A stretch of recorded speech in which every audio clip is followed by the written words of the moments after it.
Honestly, the success factor in the slow season is how can you make your dollar go further? Each client that you get worth more. How can you make your existing clients worth more? How can you reduce your costs? It's really about how can you make each dollar go further. Even if you look at forward media marketing, the ads that they did 2 years ago versus now, I think you guys have grown significantly. You guys have gotten better and better at making the ads. The content is better. The editing is better. You guys do significantly more than 2 years ago. People, they're uncomfortable doing uncomfortable things and they refuse to do it. And they're like, oh, well, there's no way Spencer went and did cold calls. My business partner and I, we made a list. We went on Google and we looked up real estate agents. And we went and we just manually typed in all the information and we called hundreds of people. In terms of ROI, where are you seeing the biggest return in your omni-channel marketing? Ugh. What is going on? It is Lucas Jensen here, back with the Forward Thinking Podcast. We got my main man out of Utah, Salt Lake City, Utah, Mr. Spencer Heyward. He's got the outdoor flags indoor. He's got the Forward Media Millionaire Club Award hanging on the floor. I called him out, dude. I said it's been a year, man. It's gotta get hung up. And his excuse was he repainted. I'm thinking next year we are going to give him something virtual, like a screensaver or something.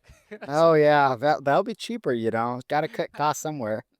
Budget cuts, man. Imagine bringing someone up to the stage is like, here's a screensaver you can use. Congrats. How you been, Spence? How's everything going, man? It's been good. It's been good. It's been a crazy couple months. I know you canceled 1 month and I canceled 1 month. I think it's been a couple months since we last talked. Yeah, we had one 5 weeks ago, something like that. And then before that was when we had like the whole back and forth and stuff like that. But yeah, man, I mean, it's been over here. It's been crazy busy, dude, with like PaintCon and FMM always growing. So it's like running back and forth, dude. How are you doing, bro? Pretty good. I've had some pretty crazy events happen, as you know. Mm-hmm. So I'm working through some of that stuff. I don't know a lot of. I know you're not in the United States, but that assassination that happened.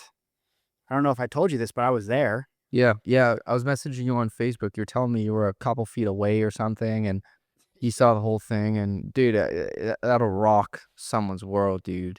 How you feeling with that, man? Like, I mean, I know it's probably a lot to bear seeing that, but just like, I'm doing okay.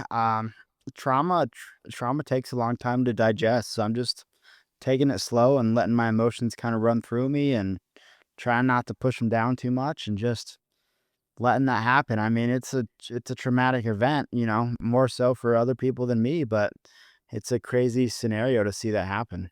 yeah. And if anyone's not understanding kind of what we're talking about here, there was an assassination in Utah, and Spencer and his pregnant wife were in the crowd not too far and saw the whole thing live, which is just insane, man. I mean, social media was like roaring. Like, I'm sure everybody listening has heard about it, obviously, but I know they just had that huge memorial in Arizona, actually. Mm-hmm. At the State Farm. There was like over 100,000 people. Like, it was really, really beautiful to see everyone getting together like that, but just it's an insane time, man. Insane time. But Yeah. I know witnessing that, like, I can't even imagine what you're going through, dude. Yeah, it's not something I would wish upon anybody, but I mean, we're doing good and we'll heal and we'll grow, and nothing gives you a new perspective on life than a tragedy. So I'm even more grateful now than I've ever been. Good, man. But Yeah. Did it push you towards religion at all? I'm curious. not a ton. Maybe a little bit. It's interesting concept. I know a lot of people have been back to church that haven't been in 20 years. Mm. I'm not against religion per se, but we'll see how it goes. Love it, dude. And man, like, obviously that's a lot to deal with, but how's the business been going? Well, that week was the worst week in Swift Hand Painting's history for like a couple years. Yeah. But other than that, it's been going pretty good. Because if I'm not mistaken, you're running point on sales right now, right? Yeah, so I mean, our office manager was out all week that week. And I was planning on just taking Wednesday off to go to that event. And I ended up taking most of Wednesday off. I actually went home after that and I went and sent some invoices. Oh yeah, I was like, right into it, hey? I had to go out, I can't, business must go on, so I got home, I got on my computer and I sent out some invoices and I just kind of sat there for a while after that. But those things had to be sent and my office manager was sick. So that whole week she was sick. So appointments were getting scheduled. Um, Jobs weren't getting scheduled. Job invoices weren't getting sent out. Just completely, she was completely under the weather with the flu. And then, um, that just took a big toll on us. You forget how much you rely on one person until they're gone. Mm-hmm. For Uh, sure, dude. For sure. and And then, historically speaking, at least on the sales side, September is typically the lowest month in terms of commission for sales reps out of any other month. I don't know what it is, maybe the shift in seasons or something. I don't know. Are you experiencing like a dip in sales? Are you experiencing a rise in sales? I know you had that week where things obviously slowed down and that kicks out like 25% of the momentum, but um how's September been for you so far? Today we're September 24th. so we're at $102,000 for the month. Okay. So not a great month, but I think we'll end the month with about 150. Is what I'm thinking. So not, basically what we're pacing is around 50, 60 a week every week. Mhm. And so without that 1 week, we're pretty much on pace, but it just yeah, I mean September's always a slower month for us. Yeah. And I think we're going to pick up a little bit in October. Yeah. Dude, have you like obviously, like the time right now, it's like we're maybe 3 months away from like notoriously slower seasons, right? December, January, things like that. What do you typically do in those months to get ahead? Well, there's been a couple things I've been working on. I have been very intentional about my overhead, pushing as many things down as I can as far as overhead goes. An example of that was yesterday, or maybe it was Monday. I called Ring Central and I found out they were charging me for like an extra user and 3 extra phone lines that I wasn't using. That's $600 a year. Doesn't sound like much, but it's just burnt money. Dude, Just just going, chunks. Yeah. so I did that, and then I've been moving a lot of our stuff that we know we're going to be using long term to yearly plans. And then I've been asking for additional discounts. Like, so Monday, we use Monday as our CRM. I reached out to them and they give a 33% discount if you sign up for yearly. Pretty big discount. And then I reached out to them and I said, hey, can you give me an additional 7%? So they got me 40% off for the year.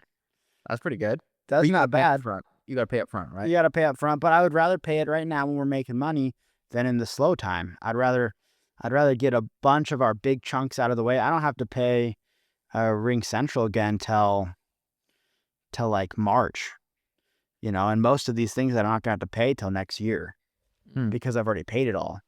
Hmm. Now there's different strategies to be said about that. Like what if if you're a agile company, you might be constantly switching back between systems, like for example, we used to use OpenPhone and then we use AirCall and then we use Ring Central. Well, we're pretty confident that we're going to be sticking with Ring Central for a long time. It's the best. It's the best one by far and it's the cheapest. So it's like we're not going anywhere from them. Right. And so we're just kind of settling down into our systems, and that's one way we've started prepping for the winter, but also planning our budget properly. We're going to be dropping our ad spend in the winter. We're going to be kind of bunkering down, focusing more on SEO, focusing even more on guerrilla marketing, and just pushing through the winter because quarter one is where you make or break the year for a Yeah. painting company. Interesting. So you think the play would be pulling away from ad spend when things are slower? I would say so. I mean, Interesting. I don't think, historically, and you're a marketing company, right? So you're going to always say spend more, make more, But what I found is, in I think last January we're at 27%, 24% of our marketing budget, of our profit, was just not even profit, our gross revenue. Like if we made $100, we were spending $24 on marketing. Okay, so your cost of marketing was 24% because you were going a lot more aggressive. I remember we were spending, was it 10K, 15K? Yeah, it was a lot of money, but that wasn't sustainable for 3 months of the winter. I'd rather spend in the summer where we can just go and we can scale and we can scale. We're in a cold environment. Now that might be different for someone in Florida or Nashville, but for us, we're going to scale back. All the exterior painters are going to be going inside. The prices are going to drop, and we're okay with that. Yeah, dude, what I've seen work is maintaining or increasing ad spend just because cost per lead historically increases by like 20 to 40%, Yeah. in those slower months. So increasing ad spend by 24% or 20 to 40% in order to like maintain the same volume, is what I've seen typically work best. However, what I have seen work the best from some of the top companies we work with is client callbacks. So right now you have a huge list of clients, right? And some of the biggest things in business is how can you increase how much each customer spends with you, right? Whether that's through price increases, whether that's through repeat business, whatever. So how can you maximize each client and each lead that you have? So what I've seen work is clients sending holiday letters, like Yeah. handwritten holiday letters or whatever, to existing clients as like a, hey, if you want to book in 2026, we can lock in 2025 pricing now and getting the pre-book. Or what even is just calling back and offering like a free touch up. And then you go in there, play the game, point out this, point out that, whatever, and then possibly add more sales to an existing customer. And there's no cost of marketing in that because you already paid for that lead, right? Yeah. No, you're right. And a lot of the companies that we're trying to emulate right now have been in business for 30, 20, 30. I got one of my coaches has been in business for like 89 years or something, and they don't spend any money on marketing. And so we've been doing newsletters every month, and that has been generating more leads than you would think.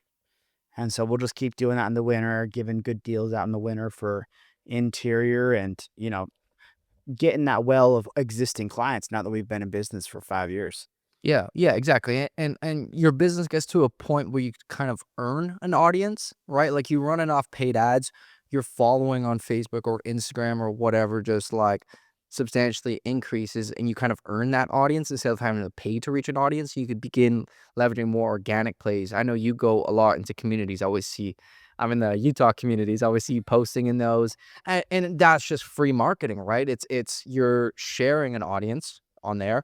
You're either paying for an audience with ads or you've earned the audience through an existing client, through an existing page like, through an existing follower or whatever. And there's just kind of different multiple streams you can go in, but it's the honestly the success factor in the slow season is how can you make your dollar go further, right? How can you make each client that you get worth more? How can you make your existing clients worth more? How can you, reduce your costs, things like that. It's really about how can you make each dollar go further. That's really what it comes down to. Yeah, I mean, you're right on point there, just reducing our ad spend and doing more things locally, things that we can do that doesn't cost us extra money, basically. You want to guess how many groups I'm in? Dude, oh man, 25. All right, let's take a look here. You want one more guess? Am I higher or lower? Higher. 100. 463 groups. And each group probably has what, 1,000 at the minimum, all the way up to probably like 25,000. Yeah, there's some that are over 100, This one's Washington Terrace, Bountiful, all these local groups that I post in. I mean, it doesn't tell me exactly how many people. This one's got 3,000 people. This one's in Washington Terrace. This has got 1,000 people. But we're trying to become the local the local brand. Yeah. Yeah. And dude, I love that play, bro. I love community posting. I think it's just free leads, really. It's good. Yeah, it's good leads. We got 27 leads from it last month. 27 leads from Facebook communities. Yep. And how many posts would you say you've done? About three a day. 3 a day in all 400? No, just total. 3 a day. Okay, so 90 posts, 27 leads. You get about 1 every 3 posts, give or take. So every single day you're posting, you're essentially getting a lead, give or take. Yeah. Which, I don't know your success rate, but say the set rate. Pretty high quality. Yeah, quality. the quality's higher, right? So say you're in the ballpark of like 60 to 70% set rate. It'll take you 3 leads to get. No, it'll take you 2 leads to get 1 appointment, give or take, right? Yeah. So you're essentially 27 leads. You probably have around 16 to 18 appointments from those. Say you're running on a 33% close rate. You just locked in 4, maybe 5 jobs. Yeah. Sounds about right. Nuts. Which your average job size, what? 4K, 5K? 6, 7. 6, 7. Okay, so 6 times 4, so you're looking at 24 to 30K. We give like somewhere around there. Yeah. Off of a freaking free community. Like why would people not do that? Obviously 3 days at very high volume, but all it takes is literally. It's only 3 groups though. It's not like it's 100 posts a day. Yeah. This takes like 7 minutes. Exactly. And you go more on the personal approach from there. It's not like, hey, if you need painting, call me now. It's like you post a picture of you, maybe some before and afters, or I think it's you and your wife at your wedding, right? That you use. Yeah, that, a little bit about your company. My name is Spencer. I live here in Utah or Salt Lake City. We've been running the painting business for this. We started because of that, kind of leading more on the personal, emotional approach, right? Yeah, I think one of them's like 5 years ago, I was making $15 an hour at Home Depot. And then I got engaged and I knew something had to change. Now I make $16.50.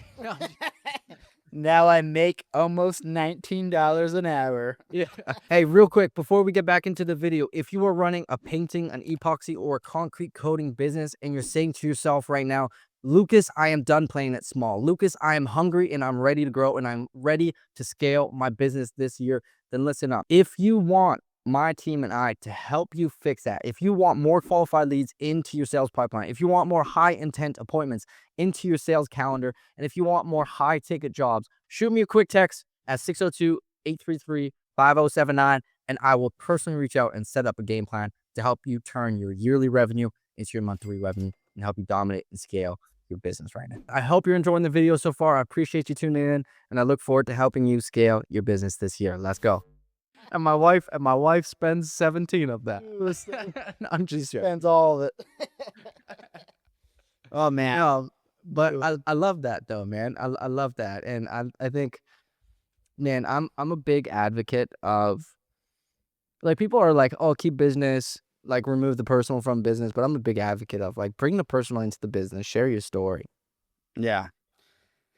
Because that's a big advantage as well that like franchises don't have. Like, okay. So and this is funny, you're in Canada and I always, every time we bid against CertaPro, did you know that CertaPro is owned by a Canadian company? Mm-hmm. Yeah, I use that all the time. All the time. They don't. I like to say like, you're going with a non-local company. You're not even going with the United States company. Oh man, you're going with someone from Vancouver. Well, we're a local non-franchise company. All of our profits go right back into here, into the local community. I like to use that, but like you can't get local stories. You can't get local community from a franchise. You can try, but it's not authentic. I think the big play there is tying into your strengths and throwing stones at a competitor's, right? Like if you're a small company, your advantage bidding against a bigger company is, oh yeah, you know what? They're a really, really big company and they probably do great work, but at that company, they have so many clients, you're just another number, right? Whereas with us, it's a lot more personalized.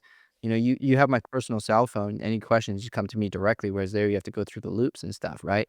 And then on the opposite side, if you're the big company and you're bidding against a smaller company, it's like, well, yeah, we've grown because we've served this amount of clients. We've been supporting this industry, whatever, whatever.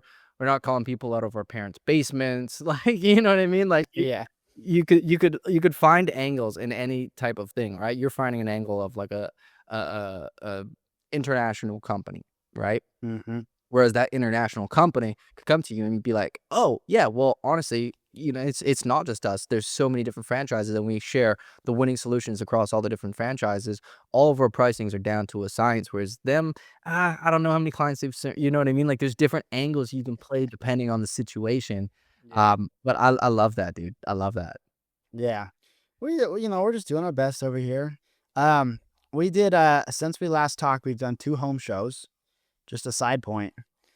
The first home show got us 64 leads. Mm, Um, generated like $30,000 in sales. The second one generated 13 leads, no sales. These 2 were the exact same price. interesting. So the Yeah. first one, how much did you pay for it? $1,080. $1,080. Okay, so you paid $1,000 for 30K, right? But you probably have your equipment in there. You just told me you got your friggin' apocalyptic tent Yeah. with the 8-foot steel beams holding it up. All the equipment basically for the initial investment into our home show was probably like 2 to 3,000. But Yeah. that's more marketing and branding than it's like more of an upfront cost. Kind of like buying scaffolding, Yeah. to make it back. Yeah, it's a one-time purchase, and you can use it for as long as you can keep it sustainable and whatever. Yeah. Okay, so you paid a K, you got 30K in the first one. So you said 64 leads, you had $30,000 booked. Each lead is roughly $500 to your business right there, right? 64 leads, 30,000. Each lead is worth $500 on average. Yeah. Now, the next one, same exact thing, 13 leads, 0 sales. What was the differentiating factor there? It was simply the fact that the home show was empty. It was just a dead home show. Okay. Traffic. More traffic. It was just no traffic at the home show. So, but it was interesting, right? Like some people are like, "Oh, I have had no success at home shows," or like we had a really successful one, and then immediately after, I was like, "Oh man, this was so successful. Let me buy 2 more," and then it wasn't at all. You Right. know. So, So, what was your offer at the home show? it was win a free painting project. Oh, okay. So your 13 leads, one of them won. So you kind of technically earned one client from there, right? Not really. We haven't. We still need to pick that winner, but we will. We will pick that winner. But that's not really a client because it's only like up to $3,000. But that's like technically that adds to the overhead technically as well. So technically, each home show would be about 2,000 then. Yeah, but your average job size is 7K, right? So there's a possibility you could earn more through upsells and whatever, right? Or referrals, or there's that variable factor there. Yeah. But what I love is going to shows and having that direct return on investment, like cash in hand. Yeah. But in the home service space, it's a little bit different, right? I mean, I've seen, man, I just saw this one post on Facebook, and this guy went to a home show. He got 0 leads, and he was offering like, I can't remember, like a couple thousand off on a painting job or whatever. Yeah. And he got 0 leads. And I'm like, sometimes it's not about the offer. There's a few other factors, the traffic, where you're positioned, right? How many people are walking by? How can you put your space in the most high traffic area? But also, like, how are you showing up? Like, if you're offering a free painting service, that's great if someone needs it. Yeah. How are you showing up to spark that interest in people that might not need it, right? Like, are you enthusiastic, or are you just sitting down in that chair hoping people come up to you? Are you stopping people dead in the tracks, or are you just standing there like a, what is it, wacky weevil tube man or whatever, you know what I mean? Like, Yeah. what I mean, I'd love to hear your strategy on it, but whenever we go to events, I like to literally set up like a roadblock in the place, like having the most traffic coming through. And then when I'm talking to people, I will literally stand directly in the middle of the corridor. So people purposely have to walk around. And when they're doing that, they can hear the conversations. Or if not, I'm just standing there waiting for someone. And then they come and I'm like eager beaver, dude, like bright-eyed bushy tail, and I'm just like on them like a freaking hawk, you know? But I love just stopping people dead in their tracks and just building conversation on that instead of just sitting around letting people pass by like, oh, people that are interested are going to come to me. Like, no, freaking go get it. Yeah. Yeah, it's a weird mix, because if you go too aggressive, you actually lose them. Use some of the ones who would have gotten otherwise, and so it's like a hard mix where you want to be friendly and you want to go get them, but you also want to be like too, you know, too. You don't want to go overboard, especially with these home shows, because home shows are a little different than maybe yours, where when you go to events, every single one's a painter. So Yeah. every single one needs your services, Mm-hmm. or they don't know it yet, but they do, Mm. but for us, 92% of them have an intention to buy something, but it doesn't mean it's always painting, and so some of them might just some of them just might not need it, you know, Mm. or they just aren't ready yet, or there's a lot of people there that just don't need painting. Oh, I just bought my house. There's a lot of people that are buying houses or just bought a house and they're like, oh, I just bought it. It's already, it just got painted, Yeah. and I don't want to sell accent walls. Yeah. Yeah. And also strategic placements, right? Like if your ideal person just bought a house, try and like get yourself right next to a real estate firm, right? They're probably there at the home show too. By going there, you can stop traffic that just spoke and like, oh, you looking to sell your house or are we buying a house or like, what are you trying to do? You know what I mean? Yeah. Then you can initiate the conversation, right? So what was the difference besides traffic? What was the difference? I'm assuming you had the same offer, same team members, things like that. Yep. What do Same you think? offer, same team members. I really just think it was the home show. It was in a different area. It was smaller. I think far less advertised. The only thing that was different is we had a much more professional and simple setup at the new one.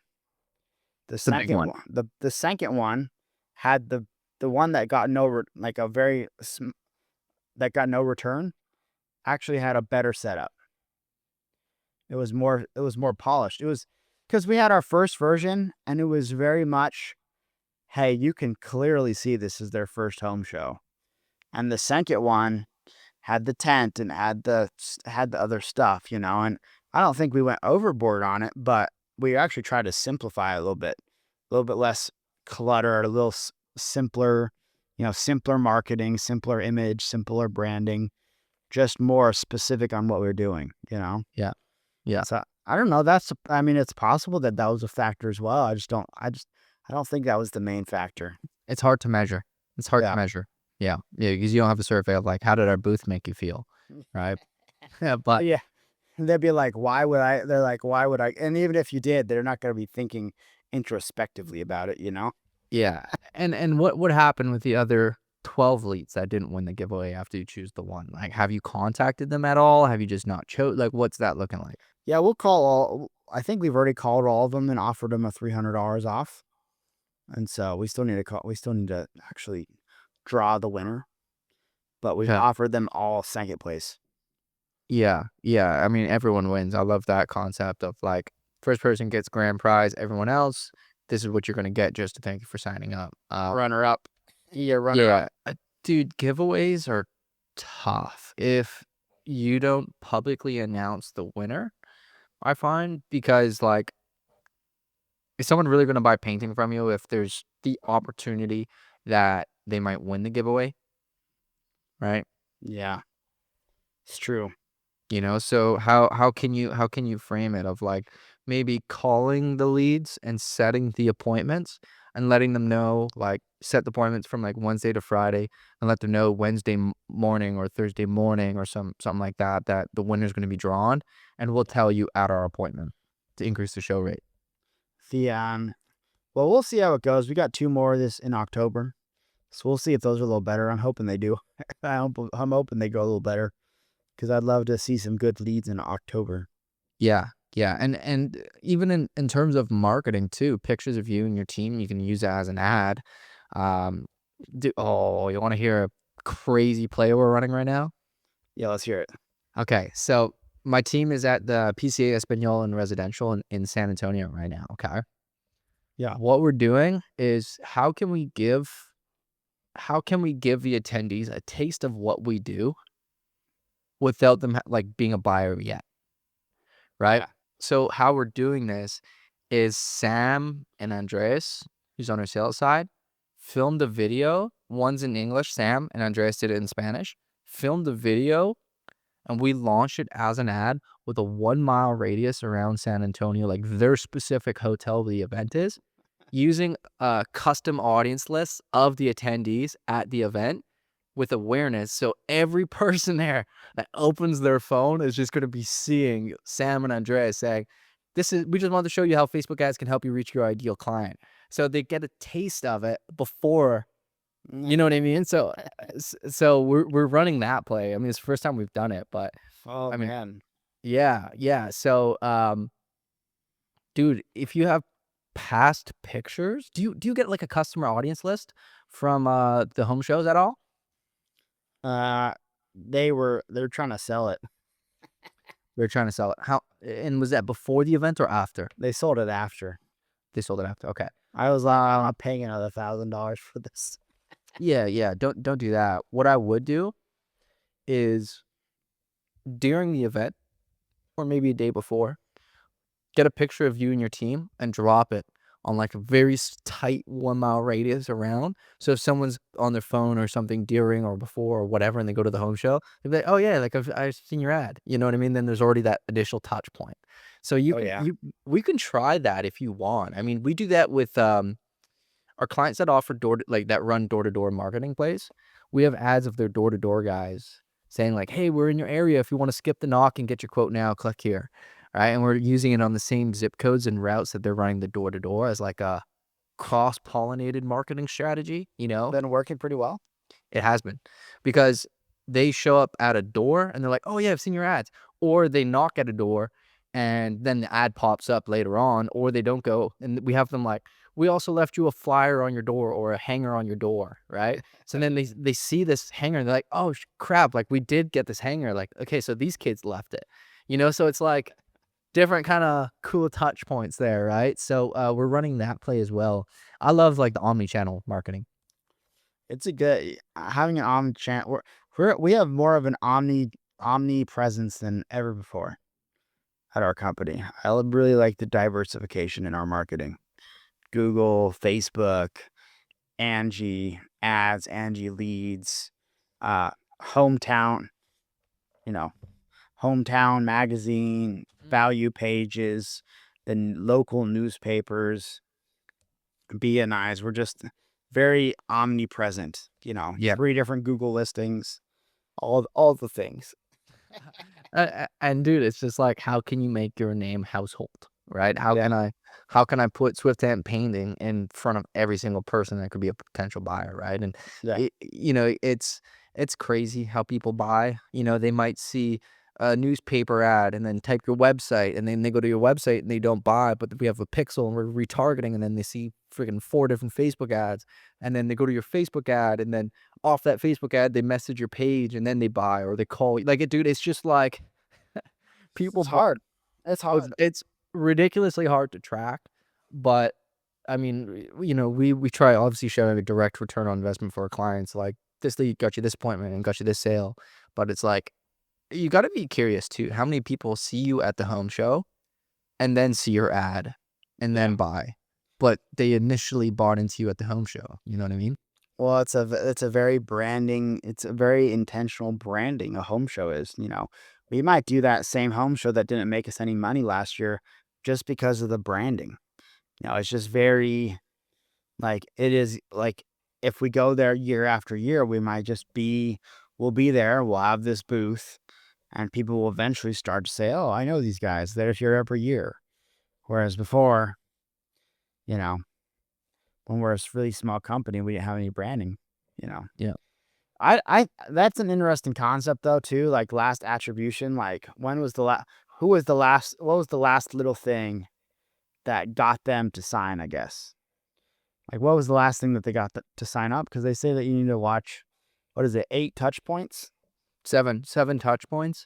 But dude, it's 7 touch points. But I mean, at least on the digital side right now, what we're seeing is people on average have to consume 2.5 hours of content in order to fully trust you and buy into you from a long form piece, right? So someone listens to 3 podcasts with us, they'll start buying into Ford Media more, or people. It might be different with home service side, but That's a lot, man. That means someone's had to listen to me and you for 3 hours before they even consider it. I mean, bro, who wouldn't? Who wouldn't? Yeah. But dude, I mean, how are you guys embracing? I know you have like the different SEOs and newspapers and things like that. Um, in terms of ROI, where are you seeing the biggest return in your omni-channel marketing? Ugh. Google local service ads Chilo are says, definitely the best for us right now, just because they just perform so well, and there's some really big jobs there. Angie Ads is also a really good one that everyone hates on, but we spend $3,900 a month, and I think 35% of our leads come from there. interesting. So it's a really good chunk of change, a really good amount of leads that come from Angie. And a lot of them are bullshit, or a lot of them aren't worth your time, but there's a couple that are, you Hmm. know. And so those couples, the ones that you can filter out, they're so cheap per lead that doesn't matter. Right. So, Interesting. Yeah, dude, it really I know Tanner is a big advocate of Angie too. It's yeah. really hit or miss. People either have success with it or they don't. It's really hit or miss. Dude, same thing for Facebook ads though. It's really hit or miss. Some clients, man, their Yeah. markets are just so susceptible to it, right? And Yeah. and these are, like clients that just crush and scale and whatever. But then there's other markets that are just extremely tough. Like Denver for Facebook ads is such a tough market. Is that because you're competing against Eric Barstow? Because you're competing against freaking everybody. There's so many painting businesses, dude. It's like Denver, Boston, like a lot of the metropolitan, like heavily populated areas typically have a lot of painters, and you're competing against them over and over and over and over and over again. Those markets are very tough, but then some markets just are like $7 cost per leads and just rocking. You know what I mean? Yeah. It's an interesting concept because the more painters that decide they want to advertise on Facebook, the worse it will perform for everybody, and the higher quality you're going to have to do for those leads for them to even work. So I mean, Yeah. even if you look at forward media marketing, the ads that they did 2 years ago versus now, I think you guys have grown significantly. You guys have gotten better and better at making the ads. The content is better, the editing is better. You guys do significantly more than 2 years ago. And I'm sure that there's some areas that are a little bit better Mhm. in performance, but ours is about the same as when we first started. Yeah. Yeah. Like you're doing so much more and we're getting the same results. And that's because it's a more crowded market now. Exactly, and that's something we're so big on is, like, we have, like, different budgets on testing, and we test different creatives to see, like, is this one working? Do we roll it out across different accounts? We have different test points on there, like, this hook works the best, or this specific video brings in the most leads, but it's lower set rates, or this video brings in the highest set rate and the highest returns, and it's just data and testing, dude, and that's exactly it, is, like, 3 years ago, you could have freaking launched a white screen saying, "Hey, if you need to paint it, click this link." And people were like, "Oh my god," you know what I mean? How But did they know? yeah, but now it's like it requires more videos and more this and more that, and it's just constantly having to adapt and improve. But I mean, like anything in business, right? Like 5 years ago, there wasn't drip jobs where there's following up with leads. Nobody would call anyone. There was like barely a industry-wide CRM that people would be using. There's just like these little ones like Salesforce and whatever, right? Or Yeah. not really a little one, but Yeah. generic. Right? Salesforce is the exact opposite of little. Yeah, yeah, not little, but generic, not like an industry specific. Yeah, that little one, Salesforce, what is it, $3 billion market cap? Yeah, multi-billion-dollar company with multiple towers in San Francisco and New York, and very small guys, very small, Very small company, yeah. overcompensated. It's really a But real estate endeavor, they're just in it for the real estate. but that's exactly it. It's like you have to adapt. You have to constantly learn. You have to constantly change. And especially with this whole AI thing on the rise, it's like you will have to change. And it's not going to be the people that use AI that are going to accelerate. It's going to be the people that don't use AI that are going to be falling behind slowly and slowly and slowly. It's like when social media came up as a marketing platform, people were like, nah, it's not going to work. And now it's like, you're not on Facebook. What are you doing? And what are you doing over there? Yeah. Yeah. But, dude, okay, so let me ask you, Spence. You've been in the game for some while. You've obviously experienced winter. Salt Lake has a crazy winter, super cold, and I don't know why you live there. It's beautiful, but like, dude, come soak in the sun with us. Um, let me ask you, okay? All right.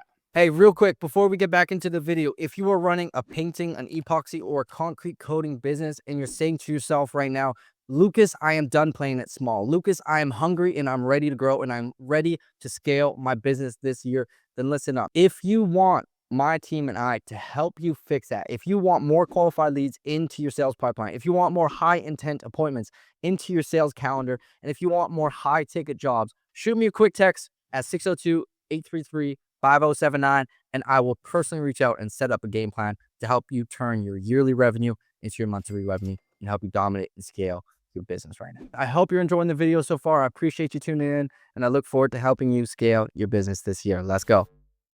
You don't have any leads in your pipeline. You've been around for 2 years, and you don't have that much brand or local authority. You have $3,000 a month of marketing budget. Yeah. And you want to maximize this winter season and get the most success possible so you don't have to fire your guys or lay off anyone or whatever. Yeah. What are you doing? Well, the way that we started our company, and as we talked about earlier, is just getting on a bunch of Facebook groups and posting there. Hey, my name's Spencer. I just started this with my friend. We're a local painting company. Reach out if you need any painting. We'd be happy to help you out. That right there will give you leads. It gave me 27 leads last month. It gave me 20 leads the week before. I track it now as a proven lead source that I do every month. And I track it now, so I realize that I have to do it. If I don't do it, I'm like, those are dumb. I hate doing that. It's a waste of time, But because I go ahead and I can track it, I know that it's valuable. And that was our first 2 years. We did $250,000 April to November the first year. And then the second year we worked, the second year we did $550,000. We worked March to November that year. And that was with zero ad spend. We never spent $1 on those first 2 years. And those were all done just through Facebook groups and everything. So I would do that. I would join a BNI or a local networking group. Those can generate, $50,000 to $100,000, sometimes more every year.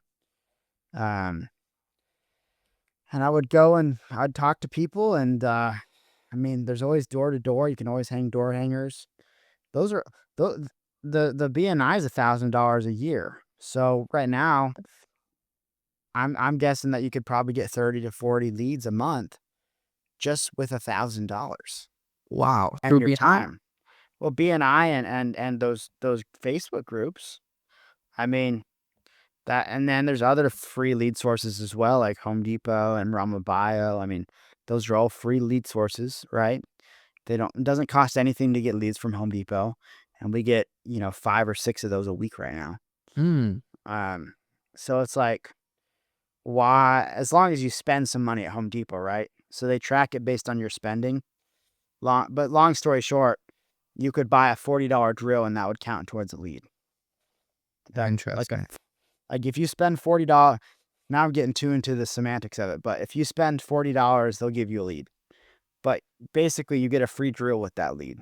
Huh. But I've spent hundreds of thousands of dollars at Home Depot, so I have over 100,000 points, and I get every lead that I can get. Interesting. So it's kind of it's kind of interesting, right? Like, but I would just do that. That's probably what I would do if I had $3,000. I'd go for the free lead sources, and I'd keep that $2,000 and and prepare. I could always spend it in Facebook, and I could spend it in Facebook or Google. Google local service ads I'd probably do too, because of those. You can run those better with the company doing it, but you can run them yourself and get decent results, especially Yeah. just, I bet you would spend $3,000 with the Google local service ads and a BNI group. Interesting. Okay. Yeah. I mean, the GLSA, I think those would work once you have a certain amount of reviews, right? Because if there's a company that has 200 reviews and great response rates and things like that, they'll kind of prioritize that. But did you know Google's actually removing the Google Guaranteed badges from LSAs? I heard about that, and they're moving Yeah, to in what? October. There's like another one they're gonna replace it though for, right? Like verified or something. Something like that. But I mean, Google's constantly changing. So is every platform, right? But okay, so organic posting, You networking, you and could get local. you could get 50 reviews if I said, Lucas, get 50 reviews on this page, or one of your family members dies. You would find a way to get those 50 reviews. All right. Yeah, yeah. I mean, dude, it's like you tell someone, "Give me $5,000, I'll give you this Lamborghini." They'll come up with They'll $5,000. figure it out. Yeah, Yeah, exactly. And that's what you need to think about. I mean, I have a listing in it's called Swift Hand Painting Lehigh location. It's our second listing on Google. I remember that one. Yeah. It's got like 50 reviews on it. They're almost all just by friends and family. And I have Google local service ads running on all three. All three of my pages they're running. Interesting. So you can get I could get 5, 6 when I'm focusing on it. I can get 5 or 6 leads a week. I reach out to you, reach out to the Forward Media Marketing chat, reach out to other friends, reach out to competitors. I got competitors that have left reviews on our account. I mean, whatever it takes. I have my old sales guy, my local, my painters, everybody, right? Go to a freaking coffee shop and buy someone coffee. Oh, I'll buy your coffee if you leave me a review. Boom, 20 reviews. Yeah, fair enough. For like $5 for a coffee. Yeah. Yeah, just go into Starbucks. Interesting. It's all you I mean, I love the omni-channel push still. I mean, you got to keep it lean. Let's say you only have a 3K budget Yeah, per month. I would keep it as lean as possible. What I would do is leverage organic, like what you were saying, Spence. yeah, Facebook groups, organics, whatever, right? Next, I would try and call every single person on my phone and see if they not offer them painting, but see if they know someone that can use painting services. And that way you're kind of going around like trying to sell to your friend by just asking for a referral. yeah, And odds are they might be like, "Oh, like actually I might need it." Right? And it's a little bit of like a lower guard of like, you know what I mean? Rather than directly asking a friend, I know it could get a little weird and things like that. But it's like, hey, just so you know, like I'm running this painting business, and I would love it if you could recommend me someone that could use a painting service. So do you know anyone that could use interior or exterior painting? Yada yada yada. That could be a good one. I know that's what Alex Ramosi recommends too. Is like use your phone list, use your followers, use everything you possibly can, emails, whatever. So heavy organic, direct reach outs, networking, BNIs, whatever. That's great. Door to door too. Cheap leads. you know what pisses me off more than anything? Tell me. I've seen it time and time again where people reach out to me, and I'm sure people reach out to you all the time, and they say, Spencer, I want to grow my company like you, and I just don't have any leads. Where do you buy all your leads?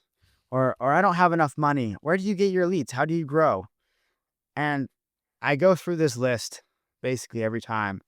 And one of the things that I ask them, I'm like, and this is when people are starting out, like we were talking about, is like, oh, have you ever done any cold calls? I'm like, oh no. I'm like, all right, let me just pull up a list. Call this 100 people and let me know when you're done with it. And people are not comfortable with doing uncomfortable things. They're uncomfortable doing uncomfortable things, and they refuse to do it. And they're like, oh, there's no way Spencer went and did cold calls. My business partner and I, we made a list we went on Google and we looked up real estate agents, and we went and we just manually typed in all the information, and we called hundreds of people for just the manual hustle. It's hustle, and people don't understand that you need that at a company, especially at a small stage. I'd go and I would sit on my computer for hours, and I would use a real phone, not even Ring Central. I would get the phone on the computer. I would type it in on my iPhone. I'd call them, and I would make those calls, and then I would send them a text, and then I would send them an email. And I did that for hundreds, and my business partner did the same. Hundreds of calls, and we get lots of leads out of it.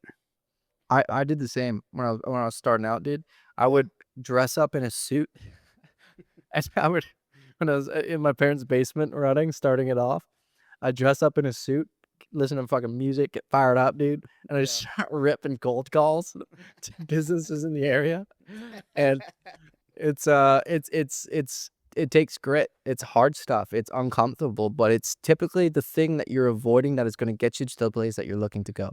Yep. And they're like, oh, I'm not going to do that. All right, well, you're not going to be successful. And it's not because you're not willing to do cold calls. It's because you're not willing to get into the dirt. It's because you're not willing to go through and sift through the grit.